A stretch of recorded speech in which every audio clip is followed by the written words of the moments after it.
Welcome to my YouTube channel, Law Jurist Dr. Pramod Wagmare.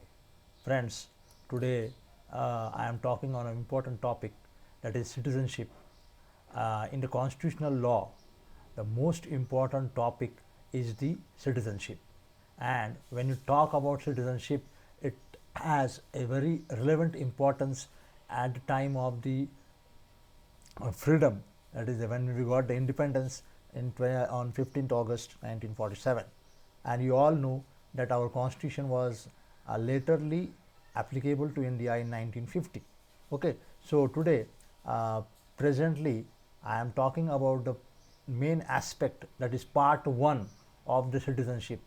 Now when I am talking about part 1, I will try to tell you something which is very basic in nature, but that should be covered, and in next part 2, we will be going for the details of the citizenship. So today part 1, citizenship. प्यारे विद्यार्थियों, जैसा आप सब जानते हैं कि citizenship एक बहुत ही मूलभूत टॉपिक है और इस टॉपिक के बारे में आप सब जानना चाहेंगे।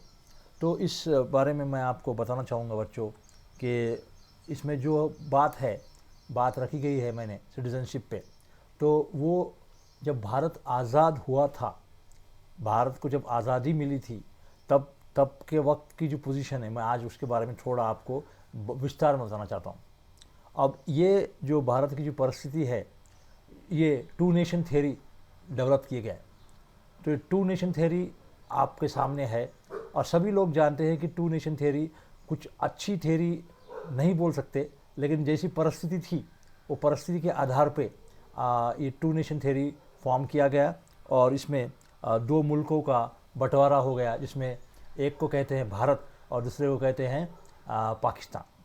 अब इसमें जैसा स्टार्टिंग में जब भारत आपको आज़ाद हुआ था, तब बहुत से लोग जो है वो पलायन के मूड में थे। जैसा कि कुछ लोग पाकिस्तान से भारत आ रहे थे और कुछ लोग पाकिस्तान से भारत आने के बाद फिर भारत में पोजीशन देख के फिर से पाकिस्तान जा रहे थे। तो इसलिए ये जो ट्रैफिक था, ये बहुत ज़्यादा बड़ा ट्रैफिक था और ये ट्रैफिक को कंट्रोल करने के लिए बहुत से बातों का अमल करना पड़ा। जैसा कि आप पहले सभी जानते हैं कि परमिट सिस्टम लागू किया गया। तो परमिट सिस्टम से क्या हुआ कि इसमें कुछ रोक थाम लग गई। जैसा जो बहुत से लोग जो भारत में थे और भारत से पाकिस्तान गए, वो अपनी जो जायदाद प्रॉपर्टी जो सब कुछ था वो यहाँ छोड़ के गए, और जिसको हमने बाद में हमने उसको इवैक्यू प्रॉपर्टी बोल के डिक्लेयर किया। तो ऐसे बहुत से लोग थे जो इंडिया से पाकिस्तान गए और फिर पाकिस्तान से फिर इंडिया आए। तो ये जो कम्युनिकेशन है, ये जो ट्रांसफ़र है, ये ट्रांसफ़र रोकने के लिए परमिट सिस्टम लगाया गया। क्योंकि आप तो जानते हैं, सभी जानते हैं कि जब भारत मुल्क आज़ाद हुआ था कि तो यहाँ ना कोई एम्बेसी था, ना कोई ऑफिस था, या ना कोई पासपोर्ट ऑफिस था, लेकिन लोगों का था आना जाना चालू था। लेकिन ये आना जाना जो लोगों का है वो किस प्रकार से रोक लिया लगा जाए, इसलिए आपको सबसे पहले इसमें लोगों को रोकथाम की गई। हाँ, और ये रोकथाम करने के लिए परमिट सिस्टम लागू हुआ गया। बाद में ऐसे भी कुछ लोग थे जो 1950 से पहले पाकिस्तान गए हैं और जो लोग 50 से पहले ही इंडिया आ चुके हैं, ऐसे भी लोग थे। तो इसमें बहुत से दिक्कतें आए लोगों को, बहुत से अड़चने आए और इसमें दोनों मुल्कों का भी काफ़ी नुकसान हो गया। इसमें देखिए आप, ज़मीन जो थी वो बढ़ गई, लाइन ऑफ कंट्रोल आ गया।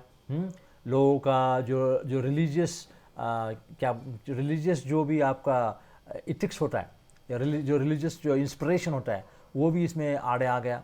और ऐसे बहुत से बातें हैं जिसमें लोगों को इमोशनली तोड़ा गया। और इसमें जैसा कि आप जानते हैं, हज़ारों लोग, मैं तो लाखों लोग ये इसमें प्रभावित हुए।